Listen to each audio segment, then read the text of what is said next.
మొట్టమొదటి చూస్తే చిత్తూరు జిల్లా తమ్మలపల్లిలో కల్తీ మద్యం తయారీ పెద్ద డంప్ అయితే బయటపడింది. దాని తర్వాత ఇబ్రహీంపట్నం, దాని తర్వాత పాలకొల్లు, అట్లాగే శ్రీకాకుళం జిల్లా జరిగింది. రాష్ట్ర వ్యాప్తంగా చూస్తే ఈ రకంగా కల్తీ మద్యం తయారు మీద అసలు ఎలా స్పందిస్తారు? ఈ కల్తీ మద్యాన్ని ప్రభుత్వ పరం చేయకుండా ప్రైవేట్ పరం చేసి అమ్మవలసిన అవసరం ఏమొచ్చింది? మీకు మంచి బ్రాండ్లు తీసుకొస్తాం, నాణ్యమైన మద్యాన్ని అందిస్తామని. తప్పకుండా మందు బాబులకందరికీ శుభవార్త, రేట్లు తగ్గిస్తా, నాణ్యమైనటువంటి మద్యం వస్తుంది. ప్రభుత్వ పెద్దల అండదండలా లేకుండా జరుగుతుందండి ఇదంతాను. పైగా ఆ కల్తీ మద్యం తయారు చేస్తున్న వాళ్ళు ఎవరండి? అదే తంబళపల్లి నియోజకవర్గానికి టీడీపీ తరఫున ఎమ్మెల్యేగా పోటీ చేసిన వ్యక్తి. మీ పార్టీ తరఫున ఎమ్మెల్యేగా పోటీ జనార్దన్ రావు అన్న వ్యక్తి ఏమయ్యాడు? ఇప్పుడు ఆ వ్యక్తి ఇక్కడ లేడు అనంటే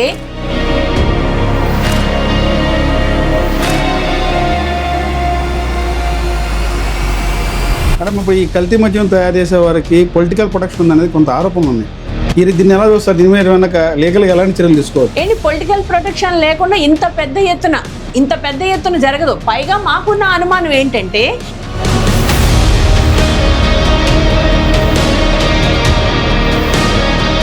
ఎందుకు ట్రాన్స్ఫర్ చేయాల్సి వచ్చింది? కల్తీ మద్యం పట్టుకుని ఆవిడ మంచి పనే కదా చేసింది.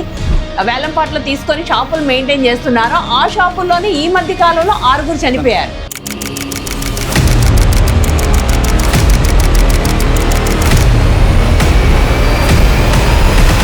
ఒకప్పుడు మనకి వీధి చివరన ఒక కిరాణా కొట్టు ఉండేది, ఒక పూల కొట్టు ఉండేది. కానీ ఈ రోజు ప్రతి వీధి చివరన ఒక బెల్ట్ షాప్ ఉంటుందంటే గుడి లేదు, బడి లేదు, ఎక్కడ పడితే అక్కడ బెల్ట్ షాపులు అండి. ఇప్పుడు ఆంధ్రప్రదేశ్ లిక్కర్ పాలసీ మీకు అభిప్రాయం ఏంటి మేడం? ఏదో పని చేసుకుని వచ్చి ఒక బీరు తాగి పడుకుందాము అనంటే జగన్ తన సొంత బ్రాండ్లు అమ్ముకున్నారు. మరి ఇప్పుడు అమ్ముతున్న కల్తీ లిక్కర్ అంతా ఎవరి బ్రాండ్ అండి? నారావారి బ్రాండా? మేడం, విజయవాడ శివార్లోని ఇబ్రహీంపట్నం చూస్తే పెద్ద ఒక గోడౌన్లో, పేరుకి మాత్రం పెట్ సైడ్ గోడౌన్ లాగా ఉంది, కానీ లోపలికి వెళ్ళి చూస్తే అంతా ఏదైతే ఉందో ఒక స్పిరిట్ బాటిల్స్ అయితే ఉంది. డంప్ చేసినటువంటి బాటిల్స్ ఉన్నాయి. ఆల్రెడీ అప్పటికే అక్కడ దాదాపు మార్కెట్ ఉన్నటువంటి ఒక 6 బ్రాండ్లు ఉన్నాయండి. అంటే ఎంసీ మెక్డోల్ ఒకటి ఉంది, క్లాసిక్ ఒకటి ఉంది, తర్వాత కేరళ మాల్ట్ ఒకటి ఉంది, మంజీరా మాల్ట్ ఉంది. సేమ్ మన అక్కడ ప్యాకింగ్ అయ్యేదానికి మిషనరీ కూడా ఉన్నాయి. సేమ్ గవర్నమెంట్ హలోగ్రామ్ స్టిక్కర్ ఎలా ఉంటుందో, ఎంఆర్పీ ఎలా ఉంటుందో సేమ్ టు సేమ్ అలాగే ఉంది. ఇదంతా జరుగుతుంటే ప్రభుత్వం ఉన్నటువంటి ఏదైతే ఈ మధ్య మీద ఉన్నటువంటి ఎందుకు వీటి మీద నిఘా పెట్టలేకపోతుంది అంటారు? నాకు తెలిసి ఇందులోని చిన్నబాబు గారి వాటా ఎంత, పెద్దబాబు గారి వాటా ఎంత, పుత్రుడి గారి వాటా ఎంత, ఇవన్నీ తెలియాల్సి ఉంది. గత ప్రభుత్వ హయాంలో ఏమన్నారు? మద్యపాన ప్రియుల పొట్ట కొట్టావు జగన్ అని అన్నారు కదా. పేదవాళ్ళ రక్తాన్ని దాగే పరిస్థితికి వచ్చారు. ఈ దుర్మార్గుడు మిమ్మల్ని దోచేస్తున్నాడు. ఆయన పొట్ట మాత్రమే కొట్టారు, మీరైతే ప్రాణాలే తీస్తున్నారు కదా. కల్తీ మద్యం లేకుండానే ఇంతమందిని జైల్లో పెట్టించారు. ఇప్పుడు కల్తీ మద్యం ఏంటి? చిత్తూరు నుంచి శ్రీకాకుళం వరకు కల్తీ మద్యం అంటే మద్యం తయారీకి పాల్పడుతున్నారో వాళ్ళ మీద ఎలాంటి కేసులు నమోదు చేయొచ్చు? అంటే ఎవరైతే బ్యాక్ బోన్ నుండి చేస్తారు, కొంతమంది ఆ షాప్ దగ్గరలో ఉంటారు, బ్యాక్ బోన్ పర్సన్ వేరే ఉంటారు, చేసేవాళ్ళు ఒకరు ఉంటారు. వీళ్ళ మీద ఎలాంటి కేసులు నమోదు చేయొచ్చు? ఎలాంటి సెక్షన్లు నమోదు చేయొచ్చు? క్రిమినల్ కేసులు అంటే ఇప్పుడు చనిపోయారు కదండి, ఆ చనిపోయిన వ్యక్తి ఎక్కడైతే తాగాడో ఆ షాపుల మీద క్రిమినల్ కేసులు పెడతారు. కానీ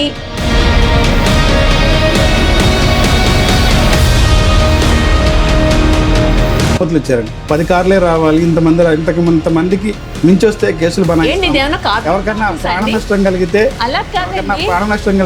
ఆ వ్యక్తికే బాధ్యత వహించాలని చెప్పి. ప్రాణ నష్టం కలిగితే మీకు ఎందుకు అనుమానం వస్తుంది? ముందుగానే మీ ప్రాణ నష్టం కలిగితే అని మీకు ఎందుకు అనుమానం వస్తుంది? అంటే ప్రాణ నష్టం కలగాలని మీరు ఏమైనా స్కెచ్ చేస్తున్నారా? Welcome to S4 media. నేను మీ రాజకమల్ బడిపాటి.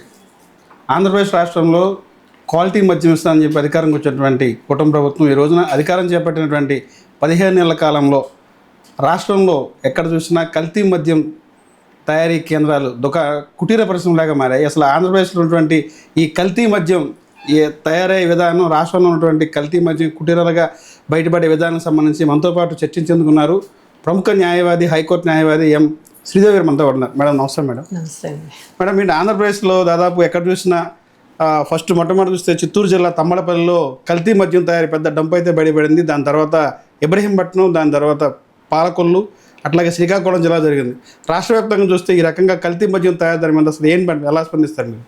ఈ కల్తీ మద్యాన్ని మేము ప్రభుత్వం అసమర్థత కిందే మేము తీసుకుంటున్నామండి. ఎందుకంటే ప్రభుత్వం వారు కరెక్ట్గా అసలు మద్యాన్ని ప్రభుత్వ పరం చేయకుండా ప్రైవేట్ పరం చేసి అమ్మవలసిన అవసరం ఏమొచ్చింది?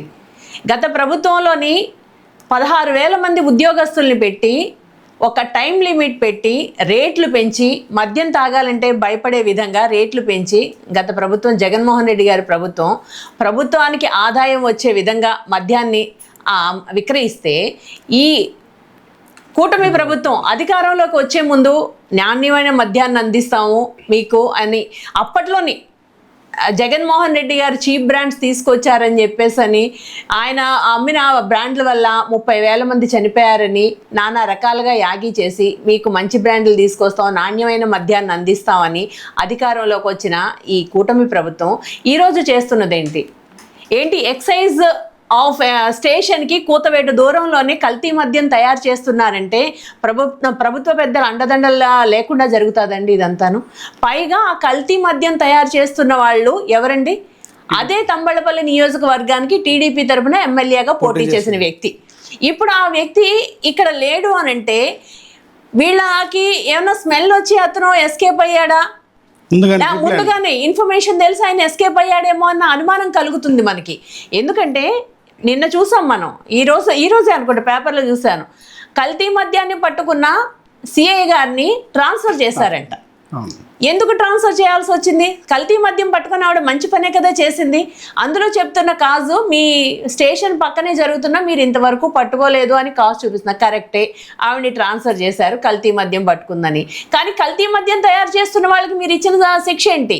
ఆఫ్టర్ ఆల్ మీ టీడీపీలోని వాళ్ళ కార్యకర్తలుగా మీరు సస్పెండ్ చేస్తే ఎంత, చేయకపోతే ఎంత? What is the punishment? వాళ్ళని అరెస్ట్ చేశారా? వాళ్ళ తమ్ముడిని తీసుకొచ్చారు. మరి మెయిన్ సూత్రధారి మీ పార్టీ తరపున ఎమ్మెల్యేగా పోటీ చేసిన జనార్దన్ రావు అన్న వ్యక్తి ఏమయ్యాడు? అతన్ని పట్టుకోవడానికి ఏ విధమైన ప్రయత్నాలు చేస్తున్నారా? అది చెప్పండి. ఇదైతే ఈ కల్తీ మద్యం అన్నది చిత్తూరు నుంచి శ్రీకాకుళం వరకు వ్యాపించిందని ఇప్పుడు మనం చూస్తున్నాం. ప్రతి చోట డంపులు దొరుకుతున్నాయంటే ప్రభుత్వ పెద్దల అండదండలు లేకుండా ఇంత భారీగా జరగదు కదా. కాబట్టి ఇందులోని ఖచ్చితంగా ప్రభుత్వం వారి హస్తం ఉందని మేము భావిస్తున్నాం. చిత్తూరు జిల్లాలో ఏదైతే ఉందో చంద్రబాబు నాయుడు గారు సొంత జిల్లా అయినటువంటి చిత్తూరు జిల్లాలోనే భారీగా డంపు దొరకడానికి అసలు కల్తీ మద్యం తయారు చేయడంలో ఉన్నటువంటి అంటే మద్యం పాలసీ సంబంధించి అది ఒక పాలసీస్ కరెక్ట్గా లేకపోవటం వల్ల అంటారా ఈ తయారవటం? ఎందువల్ల అంటే ఎలా చూస్తారు దీన్ని? అసలు మద్యం పాలసీ కాదండి. ఇప్పుడు మనం ఫస్ట్ నుంచి చూస్తూనే ఉన్నాం, చంద్రబాబు నాయుడు గారి గవర్నమెంట్ ఎప్పుడు వచ్చినా కూడా ప్రతి డిపార్ట్మెంట్లోని వీళ్ళు ఎంటర్ అయిపోతారు. వాళ్ళ పని వాళ్ళు చేసుకోనివ్వరు. మద్యం పాలసీ అన్నది కరెక్ట్గానే ఉంది. 34 ఏపీ ఎక్సైజ్ యాక్ట్ 1969 ప్రకారం ఒకప్పుడైతే 6 నెలల నుంచి 3 సంవత్సరాల వరకు శిక్ష ఉంటే ఈరోజు 2023 యాక్ట్ అమెండ్మెంట్ అయిన తర్వాత 1 సంవత్సరం నుంచి 3 సంవత్సరాల వరకు పనిష్మెంట్ ఉంది. ₹1,00,000 నుంచి 3 లక్షల వరకు వాళ్ళకి జరిమానా విధిస్తారు. ఎక్సైజ్ డిపార్ట్మెంట్, పోలీస్ డిపార్ట్మెంట్ని వాళ్ళ పని వాళ్ళు చేసుకొనిస్తే ఇలాంటి దొంగ వ్యాపారాలన్నీ ఎందుకు జరుగుతాయండి?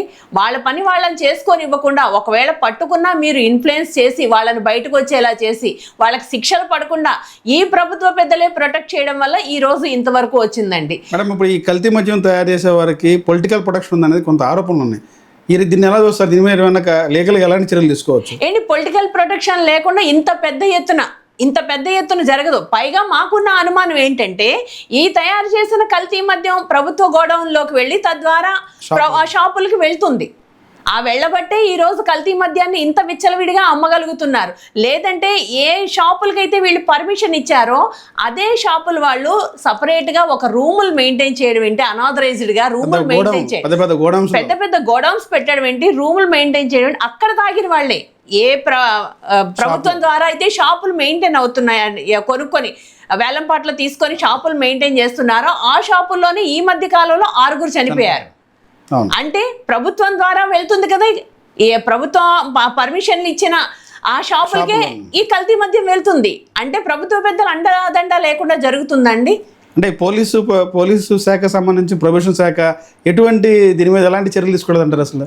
ప్రభుత్వ శాఖలు అయితే చర్యలు తీసుకుంటాయండి. చర్యలు తీసుకున్న వాళ్ళని చర్యలు సక్రమంగా తీసుకొని ఇవ్వాలి కదా.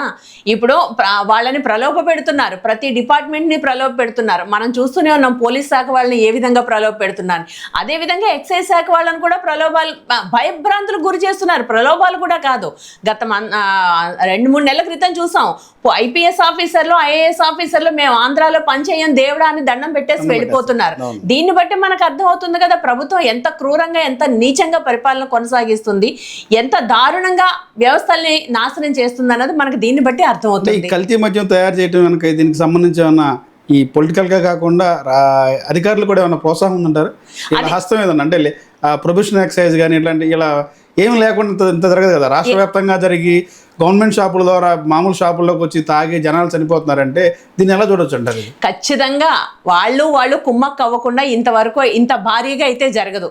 మనం దీన్ని ఊరికే వదిలేయడానికి వీల్లేదు. ఇప్పుడు మనం గత గవర్నమెంట్లోని అంత పక్కాగా అమ్మితే, అంత పక్కాగా మద్యాన్ని ప్రభుత్వం ద్వారా అమ్మితేనే కల్తీ మద్యం తాగానో లేదంటే నాసిరకం బ్రాండ్ల వల్లనో ఇన్ని వేల మంది చనిపోయారు అన్నారు. కానీ మనకి ఈరోజు ఎన్సీఆర్బీ రికార్డ్స్ ప్రకారం ఏం చెప్తుందండి, జగన్మోహన్ రెడ్డి గారి గవర్నమెంట్లోని ఒక్క మరణం లేదు, కల్తీ మద్యం ద్వారా మరణం లేదు, పైగా మంచి బ్రాండ్లే అమ్మారని చెప్తుంది. మరి ఆ రోజు జగన్మోహన్ రెడ్డి గారి మీద తోస్తున్న ఆ రోజులేంది ఈ రోజు ఎందుకు జరుగుతుంది? మీ అండాదండాలు లేకుండా ఇట్లాంటి వాళ్ళు ఎందుకు పేటరేగిపోతున్నారు? పైగా ఇప్పుడు గుడి లేదు, బడి లేదు, ఎక్కడ పడితే అక్కడ బెల్ట్ షాపులు అండి. 43,000 బెల్ట్ షాపులు ఉన్నాయి అని అంటే దీన్ని బట్టి మనకు అర్థమవుతుంది ప్రభుత్వాలకి కింద కేడర్ నుంచి సీఎం వరకు ముడుపులు వెళ్లకుండా, వాళ్ళ ప్రమేయం లేకుండా ఇంత భారీగా అయితే జరగదు. ఈ కల్తీ మద్యం కుంభకోణం అన్నది ఎంత భారీగా అయితే జరగదు. ఖచ్చితంగా ఒకప్పుడు మనకి వీధి చివరన ఒక కిరాణా కొట్టు ఉండేది, ఒక పూల కొట్టు ఉండేది.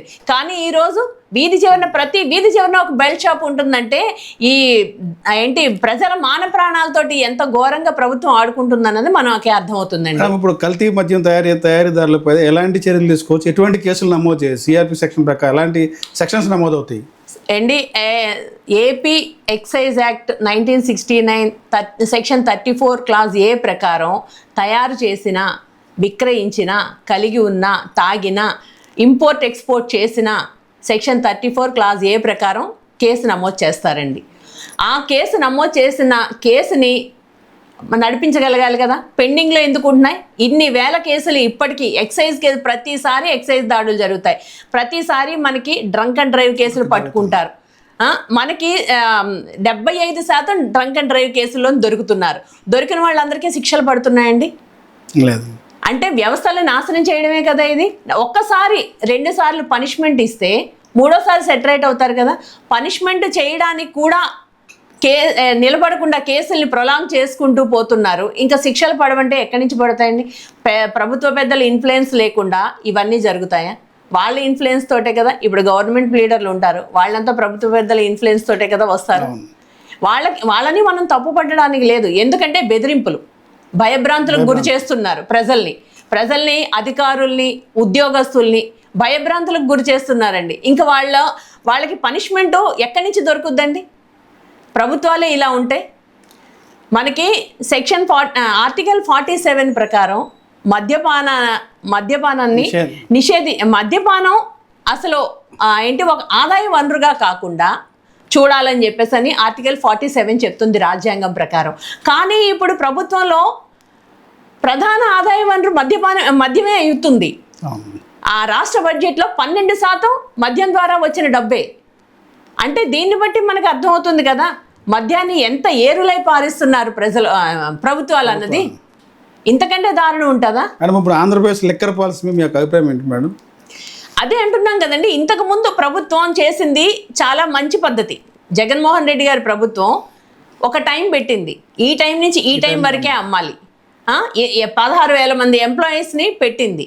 దాని ద్వారా బ్రాండ్లు పెట్టింది, ఆ బ్రాండ్లే అమ్మాలి. దానికి రేట్లు పెట్టింది. ఇంత అంటే జనరల్గా అందరూ చెప్పిన దాని ప్రకారం ఇంత రేట్ అని చెప్పేసి పెట్టింది. ఒక టైం లిమిట్ పెట్టింది, ఒక పద్ధతి పెట్టింది. దాని ప్రకారం తాగేవాళ్ళు తగ్గుతారు, ప్రజల ఆరోగ్యం బాగుంటుంది అని చెప్పేసి అని. కానీ అప్పుడు చంద్రబాబు నాయుడు గారు ఏమన్నారండి, ఏదో పని చేసుకుని వచ్చి ఒక బీరు తాగి పడుకుందాము అని అంటే జగన్ తన సొంత బ్రాండ్లు అమ్ముకున్నారు. మరి ఇప్పుడు అమ్ముతున్న కల్తీ లిక్కర్ అంతా ఎవరి బ్రాండ్ అండి? నారావారి బ్రాండా? నారావారి బ్రాండ్ అని అన్నారు కదా. జగన్మోహన్ రెడ్డి ఆ బ్రాండ్ తెచ్చాడు. యాక్చువల్గా అయితే జగన్మోహన్ రెడ్డి గారు ఎలాంటి బ్రాండ్లు తేలేదు, అంతకుముందు నారావారి తెచ్చిందే ఈ బ్రాండ్స్ అని. నేను దానికే రేట్లు పెంచి తాగిన వాళ్ళ సంఖ్య తగ్గించాలి, కొనుక్కోవాలంటే భయపడాలి అని ఒక పద్ధతి ప్రకారం వెళ్ళారు. కానీ ఇప్పుడు ప్రైవేట్ పరం చేసేసి అది ఎంత అమ్ముతుందో తెలియదు, ఎవరికి అమ్ముతున్నారో తెలియదు. ఒక చిన్నపిల్లాడు వచ్చినా అమ్మేసే పరిస్థితి ఇప్పుడు. అప్పుడు ఒక ఆధార్ కార్డు ఇచ్చి ఇంత ఏజ్ ఉంటేనే అమ్మండి, అంతకు మీ లోపు ఉంటే ఎవరికి ఇవ్వకూడదు అని చెప్పి ఇప్పుడు చిన్నపిల్లోడికి అమ్మేస్తున్నారు. ముసలి లేదు, ముతక లేదు, ఎవరు చిన్నపిల్లోడు లేదు, అమ్మాయి లేదు, అబ్బాయి లేదు, ఎవరు వస్తున్నా వాళ్ళకి అమ్మేసి పడేది. దానికి ఒక పద్ధతి పాడు ఏం లేకుండా పోయింది. ఇప్పుడు దానివల్ల ఎంత నష్టపోతున్నారండి? 40 నుంచి 50% కుటుంబాలు ఈ మద్యపానం వల్ల సర్వనాశనం అయిపోతున్నాయండి. ఈ కుటుంబాలు సర్వనాశనం అవ్వడమే కాకుండా వాళ్ళ ఆరోగ్యాలు ఎంత దెబ్బతింటున్నాయండి? లివర్ సమస్యలు, కిడ్నీ సమస్యలు, కళ్ళ మందగించడం, ఐసైట్ రావడం, ఇవన్నీ ఒక ఎత్తు అయితే నపుంసకత్వం కేవలం తాగడం వల్ల వాళ్ళకి అసలు ఏమీ అర్థం కాని స్టేట్లోకి వెళ్ళిపోతున్నారు. ఈరోజు మనం చూస్తున్నాం చిన్న పిల్లల్ని మానభంగాలు చేసి చంపేస్తున్నారు. అంటే ఈ చీప్ లిక్కర్ కానీ ఇది కానీ తాగడం వల్ల at the age of 10 years 12 years ఎవరికి అమ్ముతున్నారో కూడా అర్థం కావడం లేదు. తాగడం వల్ల ఏమవుతుంది, వాళ్ళకి ఏమి తెలియని ఒక ఇది మత్తులోని తూలిపోయి ఆ తల్లా చెల్లా పెళ్ళామా ఏమీ అర్థం కాకుండా ఈ అఘాయిత్యాలు జరుగుతున్నాయి. ఇట్లాంటివన్నీ కంట్రోల్ చేయాల్సిన బాధ్యత ప్రభుత్వానికి ఉందా లేదా? మేడం, విజయవాడ శివార్లోని ఇబ్రహీంపట్నం చూస్తే పెద్ద ఒక గోడౌన్లో, పేరుకి మాత్రం పెట్ సైడ్ గోడౌన్ లాగా ఉంది, కానీ లోపలికి వెళ్ళి చూస్తే అంతా ఏదైతే ఉందో ఒక స్పిరిట్ బాటిల్స్ అయితే ఉంది, డంప్ చేసినటువంటి బాటిల్స్ ఉన్నాయి. ఆల్రెడీ అప్పటికే అక్కడ దాదాపు మార్కెట్లో ఉన్నటువంటి ఒక 6 బ్రాండ్లు ఉన్నాయండి. అంటే ఎంసీ మెక్డోల్ ఒకటి ఉంది, క్లాసిక్ ఒకటి ఉంది, తర్వాత కేరళ మాల్ట్ ఒకటి ఉంది, మంజీరా మాల్ట్ ఉంది. సేమ్ మళ్ళీ అక్కడ ప్యాకింగ్ చేయడానికి మిషనరీ కూడా ఉన్నాయి. సేమ్ గవర్నమెంట్ హలోగ్రామ్ స్టిక్కర్ ఎలా ఉంటుందో, ఎంఆర్పీ ఎలా ఉంటుందో సేమ్ టు సేమ్ అలాగే ఉంది. ఇదంతా జరుగుతుంటే ప్రభుత్వం ఉన్నటువంటి ఏదైతే ఈ మధ్య మీద ఉన్నటువంటి నిఘా ఉన్నటువంటి వ్యవస్థలు ఎలా ఎందుకు వీటి మీద నిఘా పెట్టలేకపోతుంది అంటారు? అదే కదా ప్రతిదీ చెప్తారు. మేము ప్రతి దాని మీద ఇప్పుడు జగన్మోహన్ రెడ్డి గారు చెల్లితో మాట్లాడడం లేదు, తల్లికి విషెస్ చెప్పలేదు, ఇట్లాంటివన్నిటి మీద నిఘా పెట్టి మాట్లాడుతుంది. అసలు హోమ్ మినిస్టర్ ఏం చేస్తుంది? హోమ్ మినిస్టర్ ఏం చేస్తుంది? ఆవిడికి తెలియదా? వాళ్ళ నిఘా వర్గాలు చెప్పవా ఎక్కడికి ఏం వెళ్తున్నాయన్నది? పైగా అదేం చిన్న గొడవను కాదండి, ఎంత పెద్ద గొడవనో చూస్తున్నాం కదా. ఒక బట్టల షాపు పెట్టుకోవాలంటే ఒక పర్మిషన్ ఉంటుంది, ఒక కిరాణా షాపు పెట్టుకోవాలంటే ఒక పర్మిషన్ ఉంటుంది. ఇట్లాంటి వాటికి అన్నిటికీ మనం పర్మిషన్లు ఇచ్చి పెట్టించుకుంటున్నాం. అలాంటిది ఒక ఇల్లీగల్ షాపు అంత పెద్ద ఎత్తున ఇప్పుడు ఒక చిన్నది పల్లెల్లోని ఒక ఈ గమేళ ఏదో అంటారు, అది పెట్టి కాస్తున్నారు అని అంటే మద్యం కాస్తున్నారు అని చెప్పేసి రైడ్లు చేస్తారు పోలీసులు, ఎక్సైజ్ వాళ్ళు. మరి ఇంత పెద్ద గొడవను మెయింటైన్ చేస్తున్నప్పుడు ఇన్ని సంవత్సరాలుగా మీరు ఏం చేస్తున్నారు? మీకు ఆ మాత్రం కళ్ళు కనిపించడం లేదా? పెద్దగా ఒక బిల్డింగ్ కన్స్ట్రక్షన్ చేస్తే ఎందుకు కన్స్ట్రక్షన్ చేస్తున్నారని బిల్డింగ్ ఇన్స్పెక్టర్ వెళ్ళి అడుగుతాడు. మరి అంత పెద్ద మొత్తంలోని ట్రాన్స్పోర్టేషన్ జరుగుతుంటుంది కదండి. ఇప్పుడు అమ్మేవాడు బయటికి తెలియకపోవచ్చు, స్మెల్ అది రాకపోవచ్చు, చుట్టుపక్కల ఉన్న వాళ్ళ ట్రాన్స్పోర్టేషన్ జరుగుతుంది. ఆ ట్రాన్స్పోర్టేషన్ జరుగుతున్నప్పుడు ఈ లింక్ అంతా చూస్తే తంబళపల్లి చెరువుకి సంబంధించినటువంటిదే లింక్. అది ఇప్పుడు తంబళపల్లి అక్కడ లింకే ఇదంతా రాష్ట్ర వ్యాప్తంగా అంతా అదే అవుతుందండి. ఇప్పుడు తంబళపల్లి అన్నది ఎక్కడో మూలన ఉంది, ఎవరికి కనిపించరని చెప్పేసి అని వీళ్ళు చేస్తుంటారు. పైగా చంద్రబాబు నాయుడు గారు సొంత జిల్లా, మనల్ని ఎవడు ఆపేది, మనల్ని ఎవడు అడిగేది అన్న ధీమాతోటి చేయించారు. అక్కడి నుంచి ఇక్కడికి ట్రాన్స్పోర్టేషన్. ఇంత ట్రాన్స్పోర్టేషన్ జరుగుతున్నా అసలు ఈ ట్రాన్స్పోర్ట్ డిపార్ట్మెంట్ వాళ్ళు ఏం చేస్తున్నారు, ఎక్సైజ్ డిపార్ట్మెంట్ వాళ్ళు ఏం చేస్తున్నారు, పోలీస్ డిపార్ట్మెంట్ వాళ్ళు ఏం చేస్తున్నారు, మధ్యలో చెక్ పోస్ట్ ఒకటి ఉంది, వీళ్ళంతా ఏం చేస్తున్నారు? అంటే ఇంతమందిని మీరు మేనేజ్ చేస్తున్నారంటే వ్యవస్థల్ని ఎంత భ్రష్టు పట్టిస్తున్నారో దీన్ని బట్టి అర్థమవుతుంది. దీనిలో ఏదైనా ప్రభుత్వ పెద్దలకు సంబంధించిన రాజకీయ నాయకుల హస్తం ఉండే అవకాశం ఉందండి? అసలు రాజకీయ నాయకుల హస్తం లేకుండా ఇది జరిగే ప్రసక్తే లేదు సార్. వాళ్ళ హస్తం లేకుండా నాకు తెలిసి ఇందులోని చిన్నబాబు గారి వాటా ఎంత, పెద్దబాబు గారి వాటా ఎంత, పుత్రుడి గారి వాటా ఎంత, ఇవన్నీ తెలియాల్సి ఉంది. మనం కరెక్ట్గా కేసుని ఎంక్వైరీ చేస్తే వీళ్ళ వాటాలు ఎంత అన్నది, ఇదిగో నీకింత అన్నది ఖచ్చితంగా ఉంటుందండి. లేకపోతే ఇంతవరకు ఇంత కల్తీ మద్యం తాగి ఇంతమంది చచ్చిపోతున్నారు అని అంటే డిప్యూటీ సీఎం గారు ఎందుకు స్పందించలేదండి? గత ప్రభుత్వ హయాంలో ఏమన్నారు? మద్యపాన ప్రియుల పొట్ట కొట్టావు జగన్ అని అన్నారు కదా. ఆయన పొట్ట మాత్రమే కొట్టారు, మీరైతే ప్రాణాలే తీస్తున్నారు కదా. ప్రాణాలు పోతున్నా కనీసం స్పందన లేదు అతని నుంచి, కనీస స్పందన లేదు. అంటే నీ వాటా నీకు చేరకపోతే నీ నుంచి ఎందుకు స్పందన లేకుండా ఉంటుంది? మీ వాటా చేరిందని మీరు ఇండైరెక్ట్ గా ఒప్పుకుంటున్నట్టే కదా. హోంమంత్రి గారు ఇంతవరకు రెస్పాండ్ అవ్వలేదు, హోంమంత్రి గారు రెస్పాండ్ అవ్వలేదు. కల్తీ మద్యం గురించి ప్రతిపక్షాన్ని మాట్లాడే నైతిక ఎక్సైజ్ మినిస్టర్ అండి మెయిన్ కొల్లు రవీంద్ర గారు ఏమైపోయారు? ఆయన ఎందుకు స్పందించడం లేదు? ఎక్సైజ్ మినిస్టర్ నీది కదా డిపార్ట్మెంట్, నువ్వు స్పందించాలి కదా. చనిపోయిన వాళ్ళ కుటుంబాల దగ్గరికి వెళ్ళి పరామర్శించాలి కదా. నీకు బాధ్యత లేదా? నువ్వెక్కడికి వెళ్ళిపోయావు? సమాధానం చెప్పాల్సిన బాధ్యత ఉంది కదా మీకు. మీకు ఎందుకు ఇచ్చారు మీకు ఈ అధికారం? సంబంధిత శాఖ మంత్రి దాని మీద ఏదో ఒక స్టేట్మెంట్ అన్నా ఇవ్వాలి కదా. ఇంతవరకు కొల్లు రవీంద్ర స్టేట్మెంట్ రాలేదు అంటే ఏం చేస్తున్నట్టు మీరందరూ గాడిదలు కాయడానిక మీకు ఈ పదవులు? మేడం, ఇప్పుడు ఎవరైతే ఈ కల్తీ మద్యం తాగి చనిపోయారో ఆ కుటుంబాలకు సంబంధించిన ఏ షాపులో కొన్న ఆ షాపుల మీద ఎలాంటి కేసులు నమోదు చేయొచ్చు, వాళ్ళ మీద ఎలాంటి చర్యలు చేసుకోవచ్చు? షాపుల మీద కేసులు నమోదు చేసి ప్రయోజనం ఏమని చెప్పండి? ఒకటండి, ఇప్పుడు ఒక చెట్టుకి చీడ పట్టిందండి, కొమ్మ నరుగుతాం, మళ్ళా వస్తుంది, మళ్ళా చీడ పడతాం, మళ్ళీ ఇంకో కొమ్మ నరుగుతాం, దానికి వస్తారు. మూలాలు నరకాలి ముందు. మూలాల మీద యాక్షన్ తీసుకుంటే ఈ షాపులకి అంతా రావడం మానేస్తారు. షాపులకి వస్తున్నప్పుడు వాళ్ళు చెప్తారు కదా, ఆ బెల్ట్ షాపులు కానీ ఈ బ్రాందీ షాపులు ఇవన్నీ బార్లు కానీ ఇవన్నీ ఎవరేయండి? ఎవరికి ఇచ్చారు చెప్పండి? మొన్న పాటలు వేలం పాటలోని అంతా వాళ్ళ కూటమి నాయకులు ఇయే కదా. ఇప్పుడు వాళ్ళకి ఏ మద్యం ఎక్కడి నుంచి వస్తుంది అన్నది ముందుగానే తెలిసి ఉంటుంది కదా. తెలియకుండా అయితే పంపించరు కదా. పంపించలేనప్పుడు ఇప్పుడు మన షాప్ వాడితో చెప్తే ఏం ప్రయోజనం? నాకు వచ్చింది నేను అమ్ముతున్నానంటారు. ఎవరైతే చనిపోయారో దానికి బాధ్యులు ఎవరంటారు? దానికి ఎవరి మీద యాక్షన్ తీసుకోవాలి? నేను అనేది అది అమ్మిన వాళ్ళ మీద ఎలాగూ తీసుకోవాల్సిందే. కేసులు ఫైల్ చేస్తారు. 34A కింద ఏపీ అబ్కారీ చట్టం కింద కేసులు ఫైల్ చేస్తారు. కానీ మూలాల్ని మనం సమూలంగా నాశనం చేయాలి కదా. మెయిన్ తయారు చేస్తున్న వాటిని పట్టుకొని ఆ తయారీ చేస్తున్న వాటిని ఆపితేనే కదా అది సరుకు వీళ్ళకి వెళ్లకుండా ఉంటుంది. అంటే ఇప్పుడు ఏదైతే ఉందో రాష్ట్రంలో కల్తీ డంపులు అయితే బయటపడుతుంది, ఇది పొలిటికల్ కూడా వైరల్ అవుతుంది మేడం. అవును, దీనికి సంబంధం చూస్తారు. నారా లోకేష్ గారు ఒక ట్వీట్ అయితే చేశారు. ఏమని? ఏదైతే ఉందో ఈ కల్తీ మద్యం అంతా ఇదంతా జగన్మోహన్ రెడ్డి టీం చేసే వ్యాపారాలు ఇవన్నీ ఇంకా ఉన్నాయి, తాడేపల్లి చుట్టూ ఉన్నాయి, ఇంకా మొత్తం బయట తీస్తాం. నిజాయితీగా మా పార్టీ అయినా వాళ్ళ మీద కేసులు పెట్టాము, పార్టీని సస్పెండ్ చేసామంటారు. దీన్ని ఎలా చూస్తారు? పార్టీ నుంచి సస్పెండ్ చేస్తే ఎవరికి ఏ లాభం అండి? మాకేం అవసరం? నువ్వు పెట్టుకుంటావో సస్పెండ్ చేసుకుంటావు, ఎవరికి నష్టం? ఈ రోజు సస్పెండ్ చేస్తావు, రేపు తీసుకుంటావు. 50 కోట్లు నీకు పార్టీ ఫండ్ ఇచ్చాడు, వాడికి ఎమ్మెల్యే టికెట్ ఇచ్చావు, బీఫామ్ ఇచ్చి ఎమ్మెల్యే టికెట్ ఇచ్చావు నువ్వు. వాడికి ఈరోజు కల్తీ మద్యం ద్వారా వాడు ఎన్ని 100 కోట్లు సంపాదించి ఉంటాడు నీకు ఇచ్చిన 50 కోట్లకి? అది నువ్వు ఎప్పుడన్నా అబ్జర్వ్ చేసావా? ఎవరు పెట్టారు కేసు? నువ్వు పెట్టావా? నువ్వు చెప్పావా? బీయింగ్ ఏ మినిస్టర్ నువ్వు చెప్పావా? ఎక్సైజ్ సిఐకి వెళ్ళి పైగా పట్టుకున్న సిఐని ట్రాన్స్ఫర్ చేశారు. దీన్ని బట్టే మీ చిత్తశుద్ధి ఏంటి అన్నది అర్థమవుతుంది. గిఫ్ట్ ఆవిడకి ఇచ్చిన రిటర్న్ గిఫ్ట్ ట్రాన్స్ఫర్. ఆవిడ పట్టుకుంది కాబట్టి నిజంగా ఆవిడ మంచి చేస్తుంటే నువ్వు ప్రమోషన్ ఇవ్వాలి, అంతే తప్ప ట్రాన్స్ఫర్ చేయకూడదు. ఇక్కడే అతని యొక్క అవివేకత్వం ఏంటన్నది అర్థమవుతుంది. నిజంగా జగన్మోహన్ రెడ్డి గారిది అయ్యి ఉంటే ఇంతవరకు మీరు ఆగుతారా? ఈ పాటికి వచ్చేదా? వంగలపూడి అనిత గారు నేనున్నాను అనుకొని మైక్ పట్టుకొని, ఇంకో పక్క నుంచి కొల్లు రవీంద్ర వచ్చేడా ఎక్సైజ్ శాఖ మంత్రి. కనీసం ఇంతవరకు స్పందన లేకుండా తేలుకుట్టిన దొంగల్లా కూర్చుంటున్నారు అంటే దీన్ని బట్టి అర్థమవుతుంది ఎవరి లోపం ఉందన్నది.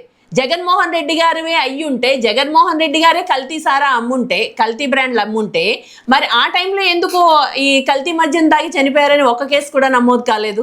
మేడం, ఇప్పుడు జరుగుతున్నటువంటి పరిణామాలు చూస్తే గత ప్రభుత్వంలో మద్యం కుంభకోణం జరిగిందనేది బూమరాంగ్ అయింది. కొంతమంది ఎవరవుతున్నారో వైసీపీ పార్టీలో పెద్ద నాయకులను అరెస్ట్ చేయడం జరిగింది.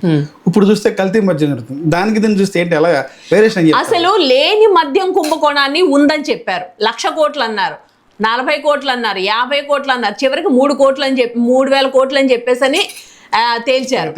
తేల్చిన తర్వాత కూడా ఇప్పుడు అప్పుడే మద్యం కుంభకోణం ఏంటి? గవర్నమెంట్ ద్వారా అమ్మించి గవర్నమెంట్కి ఆదాయం చేకూరిస్తేనే మద్యం కుంభకోణం జరిగింది అని అంటున్నారే. ఇప్పుడు ప్రైవేట్ పరం చేసి ఇన్ని 100 కోట్ల కల్తీ మద్యాన్ని అమ్ముతుంటే అప్పుడు ఎన్ని వేల కోట్లు కుంభకోణం జరిగి ఉండాలి?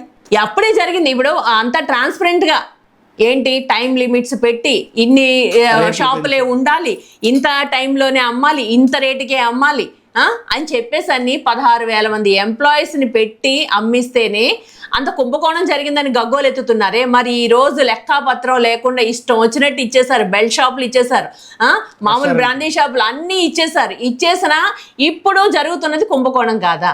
అక్కడ ప్రతిదానికి లెక్క ఉంది. మీ దగ్గర ఏదో లెక్క చూపించండి, ఒక్కదానికి లెక్క చూపించండి. లెక్క లేదు అంటే ఇప్పుడు అప్పుడే 3,000 కోట్లు కుంభకోణం అని చెప్పి మీరు అంటున్నారు, మద్యం కుంభకోణం అని. ఇప్పుడు ఎంత అయ్యి ఉంటుంది? 3 లక్షల కోట్లు కుంభకోణం చేసి ఉండరా? ఈ రోజు మీరు ఇంతమందిని ఏమీ జరగకుండానే ఇంతమందిని జైలుకి పంపించారంటే రేపు వైసీపీ గవర్నమెంట్ వస్తే ఇంతకీ ఎన్ని రేట్ల మంది మీరు జైల్లో ఉండాలి?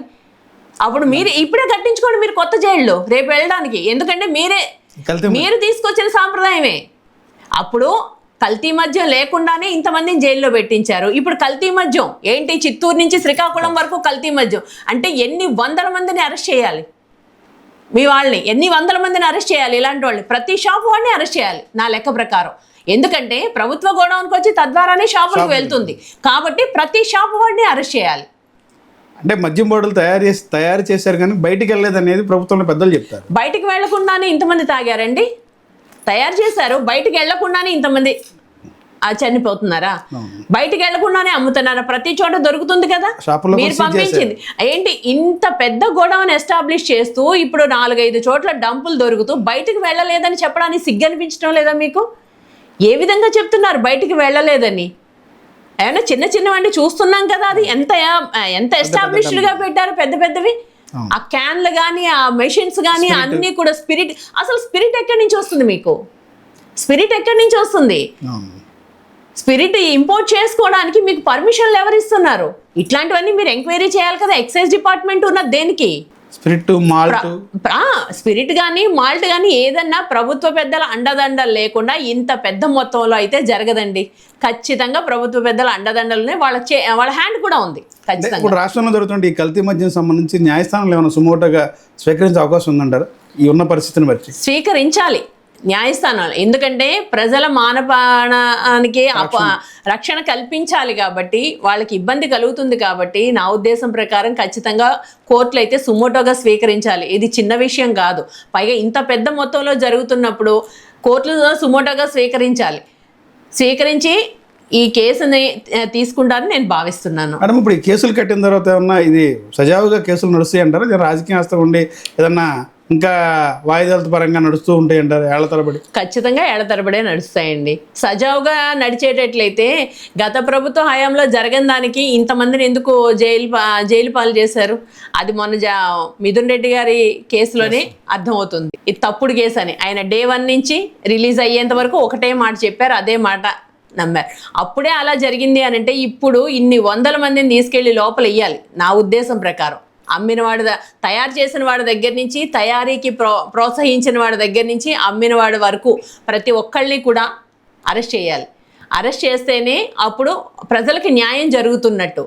ఇంకా సంతోషించాల్సిన విషయం ఏంటంటే నిన్ననే చీమకుర్తి దగ్గర ఒక విలేజ్, ఆ విలేజ్లో ఉండే ప్రజలంట 2,000 మంది. అక్కడ ఉండే 6 బెల్ట్ షాపులు అంట. 2,000 మందికి 6 బెల్ట్ షాపులు అండి. అది చూసి ఆడవాళ్ళకి ఆక్రోషం తట్టుకోలేక అందరినీ చెదగొట్టి పంపించేసి వాళ్ళందరూను వాళ్ళ విలేజ్లోని ఒక విలేజ్ మీటింగ్ ఏర్పాటు చేసుకుని మా విలేజ్లోని మందు తాగకూడదు, అమ్మకూడదు అని వాళ్ళంతటి వాళ్ళ నిషేధం విధించుకున్నారండి. ప్రజల్లో అట్లాంటి అవేర్నెస్ వస్తే తప్ప ఇట్లాంటి దొంగ వెధవల పని పట్టలేం మనం.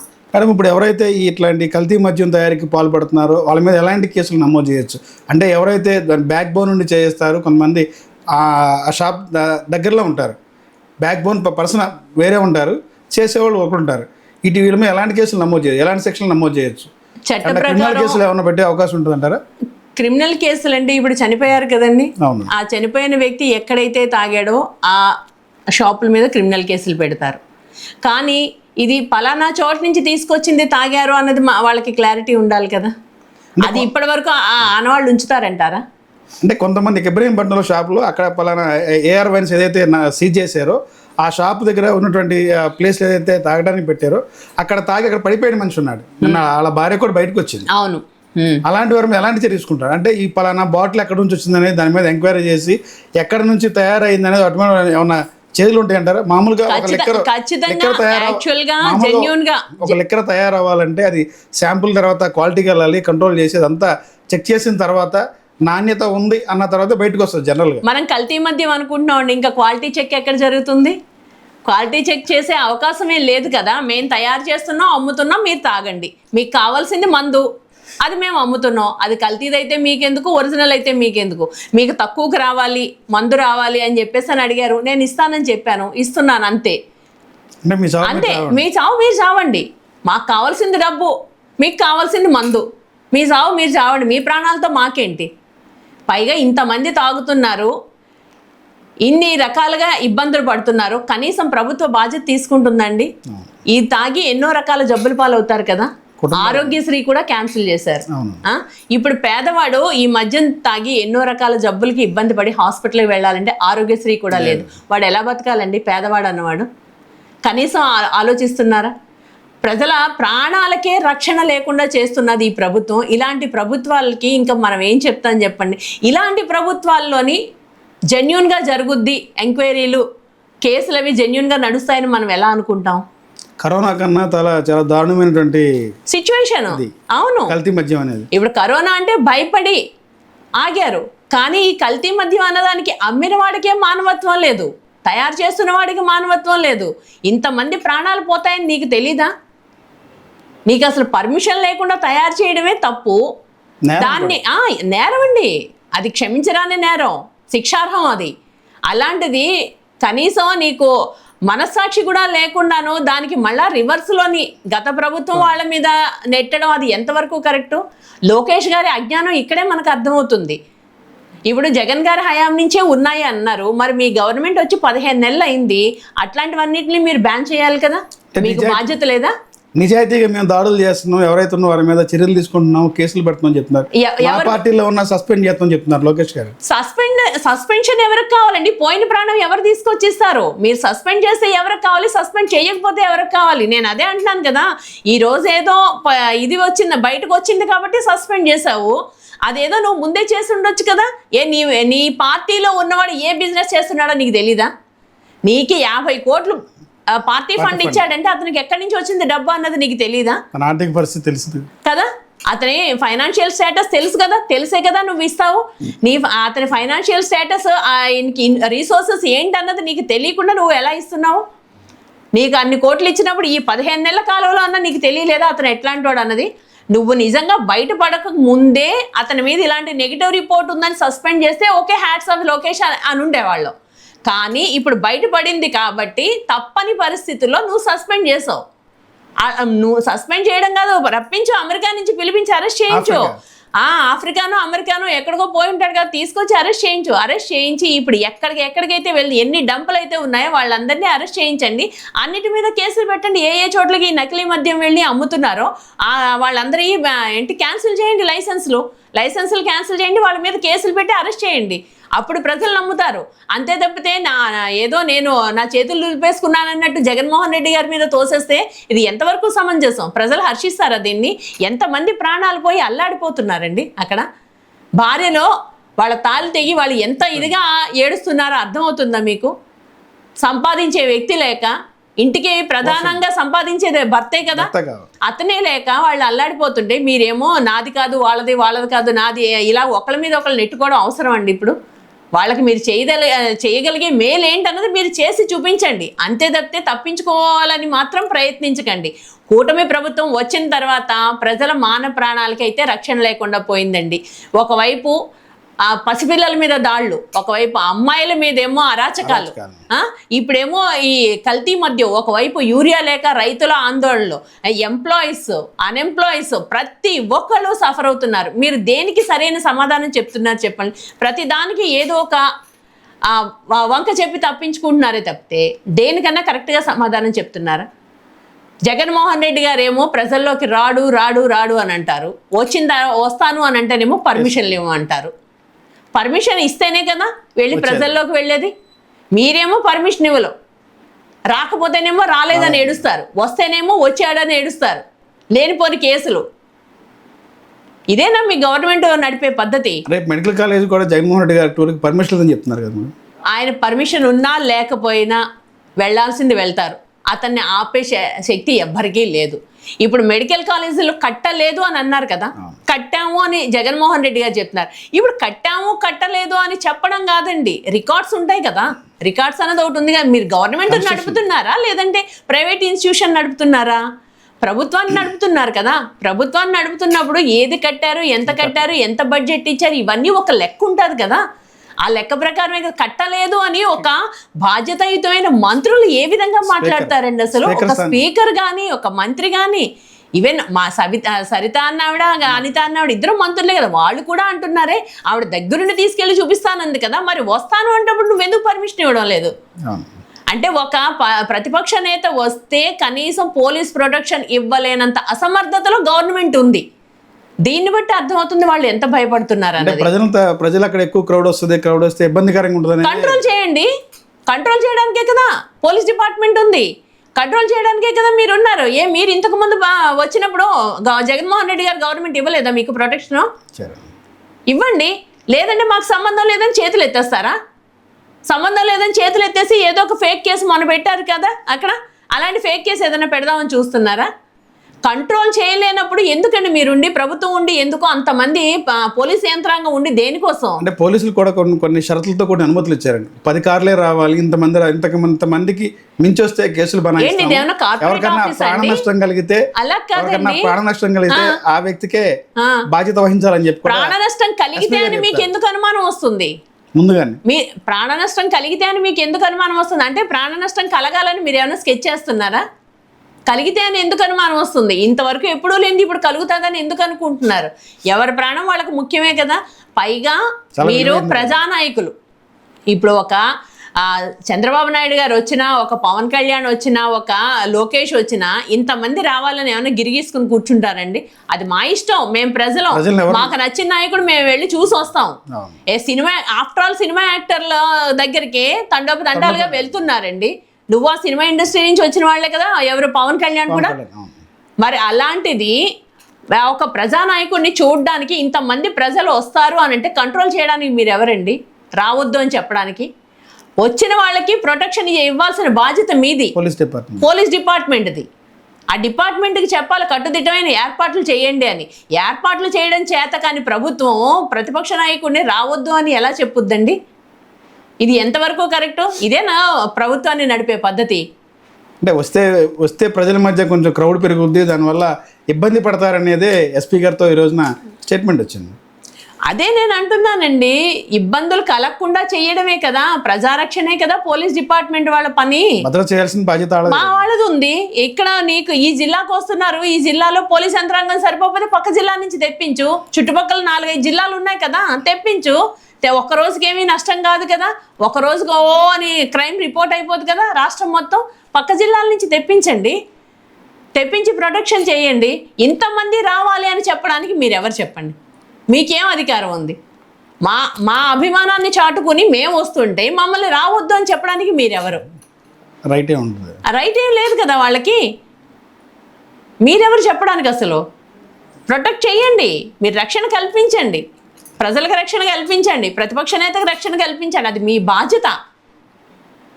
బీయింగ్ ఏ పోలీస్ ఆఫీసర్ అది మీ బాధ్యత, అంతే. Okay madam. రాష్ట్రంలో జరిగేటటువంటి ఏదైతే కల్తీ మద్యం ఉందో, ఎవరైనా కల్తీ మద్యం తయారు చేస్తే వారి మీద చట్టపరమైన కేసులు నమోదు చేయటం కాదు, ఎవరైతే ఇలాంటివి పాల్పడతారో వారి మీద క్రిమినల్ కేసులు నమోదు చేయాలి. ఎవరైతే ఈ కల్తీ మద్యం ద్వారా చనిపోయారో వారి కుటుంబాలని ప్రభుత్వం ఆదుకోవాలి. ఆ యొక్క తయారు చేసినటువంటి ఆ షాపుల నుంచి తయారు చేసినటువంటి ఎవరైతే వ్యక్తులు ఉన్నారో వారి మీద క్రిమినల్ కేసులు పెట్టాలి, ఆ షాపుల మీద చర్యలు చేపట్టాలని చెప్పి కూడా శ్రీదేవి గారు చెప్పారు. ఇది ఈ రోజున కల్తీ వ్యవహారం సంబంధించినటువంటి శ్రీదేవి గారితో ముఖాముఖి కార్యక్రమం. నమస్తే. నమస్తే. Thank you.